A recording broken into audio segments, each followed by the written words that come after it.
Oui, bonjour. Je veux revenir sur la fameuse formule qu'on a vue au laboratoire numéro 2, à la page 14.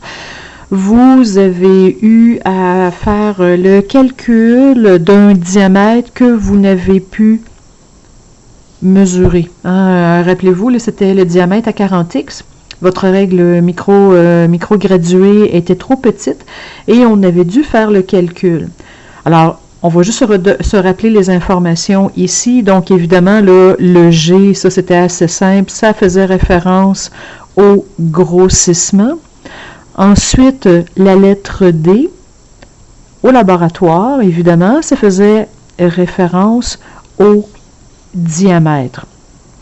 Ensuite, la lettre C, c'était pour la valeur connue, tandis que le I, cela faisait référence à la valeur inconnue. Alors, au laboratoire, ce que nous avons fait, c'est justement, vous avez mesuré un diamètre, donc à un grossissement correspondant. Donc, c'était l'information connue. Et comme nous voulions connaître le diamètre à 40x, vous avez mis 40, ça c'était évidemment notre information inconnue, donc on a mis 40x ici, et vous avez mis les informations que vous connaissiez, donc le grossissement connu avec le diamètre que vous avez mesuré, et avec ça, vous avez été en mesure de calculer le diamètre à 40x. Par contre, je vais vous donner l'information, la valeur D correspond aussi à autre chose. Ça peut vouloir dire la valeur d'une division, ce qu'on appelle aussi la calibration. Donc, quand vous allez faire un exercice et qu'on vous parle de la calibration ou de la valeur d'une division à un grossissement donné,